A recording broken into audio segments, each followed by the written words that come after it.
Olá, pessoal do Terra Negra.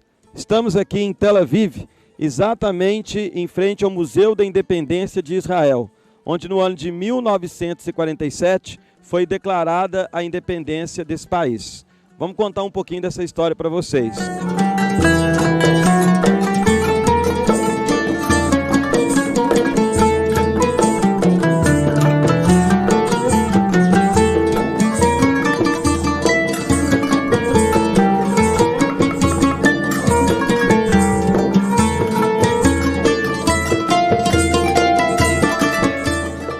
Por volta de 1000 anos antes de Cristo, os hebreus, que deram origem aos judeus, tiveram um reino aqui na Palestina. É o reino de Davi, que depois foi continuado por Salomão. No entanto, depois, esse reino desapareceu e os judeus foram perseguidos por vários impérios. Um dos mais importantes foi o Império Romano. No ano de 70 depois de Cristo, houve a diáspora judaica. Os judeus, expulsos da Palestina pelos romanos, se espalharam por Ásia, África e Europa. No entanto, não perderam o sonho de um dia voltar para o que eles chamam de Terra Prometida, a Terra de Canaã. E ao longo dessa história, em que os judeus estiveram dispersos pelo mundo, eles sofreram várias perseguições. Por exemplo, a Inquisição Católica, que tinha como principal alvo de perseguição os judeus. No final do século XIX, um outro grande movimento de perseguição aos judeus foi comandado pela Rússia czarista, cristã ortodoxa, com os chamados pogroms. E é nesse contexto, no ano de 1897, que Theodor Herzl cria o sionismo, um movimento de retorno dos judeus à Palestina.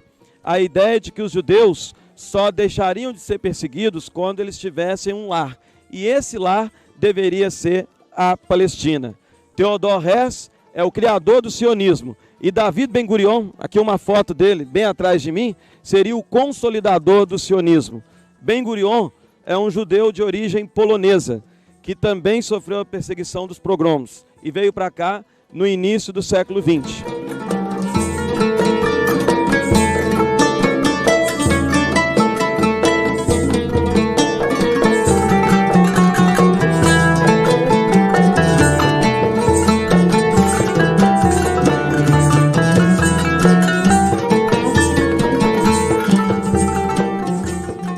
No início do século XX, com a Primeira Guerra Mundial, a Palestina deixou de pertencer ao Império Turco-Otomano e passou a pertencer ao Império Britânico. E nesse momento, a Inglaterra apoia a causa sionista, através da Declaração Balfour. Ben-Gurion, que era um grande estrategista, orientou os judeus a apoiar a Inglaterra na Primeira Guerra Mundial. E em função desse apoio, depois da vitória na guerra, os judeus cobram o retorno. Em 1917, o ministro das Relações Exteriores da Inglaterra, Lord Balfour, cria a Declaração Balfour, em que a Inglaterra, que controlava a Palestina nesse momento, apoia a causa sionista. Resultado disso, no início do século XX, houve um grande aumento da migração de judeus para a Palestina. E a partir daí começa o conflito árabe-israelense, porque a maior parte da população que vivia aqui era uma população árabe, e haverá uma forte resistência à presença cada vez maior de judeus vindo de vários pontos da Europa, nesse momento principalmente do leste europeu, aqui na Palestina.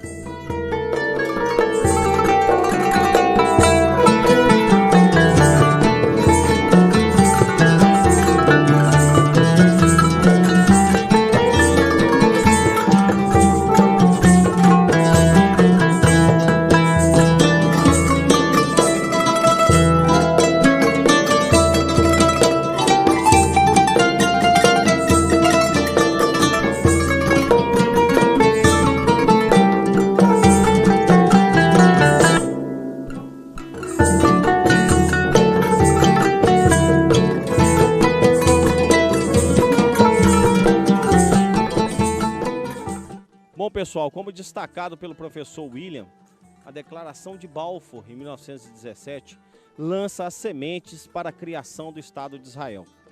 Importante dizer que o movimento sionista, ele efetivamente lançou todo um aparato de financiamento a esse movimento migratório de judeus de várias partes, principalmente da Europa e até de outros continentes, para a região da Palestina.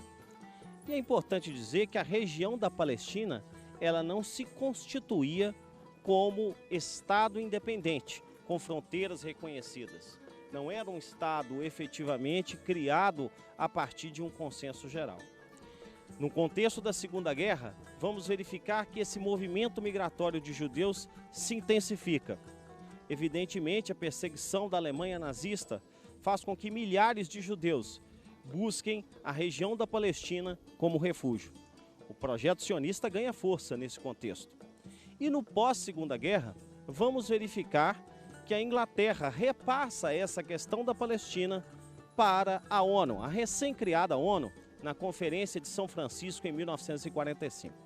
A Assembleia Geral da ONU efetivamente vai votar a favor da criação do Estado de Israel. Ad hoc committee, 37 against, 12 abstentions, 9, and I therefore formally declare Israel admitted to membership in the United Nations. Importante dizer que as superpotências do pós-guerra, Estados Unidos e União Soviética, apoiaram a criação do Estado de Israel. Então o Estado de Israel, ele nasce com o apoio das duas maiores potências no contexto do pós-Segunda Guerra. Porém, a independência de Israel não surgiu sem um contexto de tensão e guerra. Os países árabes não vão aceitar a criação do Estado de Israel porque entendem que a criação desse Estado é uma interferência imperialista e, por que não dizer, colonialista, no Oriente Médio. Havia, naquele contexto do pós-Segunda Guerra, a ascensão de um movimento nacionalista que tinha como grande eixo de integração a população árabe. Era o chamado pan-arabismo. Então, nesse contexto, a independência de Israel ela vai ser afirmada com a Primeira Guerra Árabe-Israelense. E nesse contexto, a Primeira Guerra Árabe-Israelense não envolve apenas palestinos contra israelenses, mas sim várias nações árabes que se envolvem numa guerra contra Israel. A Guerra de Independência, abordada pelo professor João Marcelo, foi iniciada em 1948.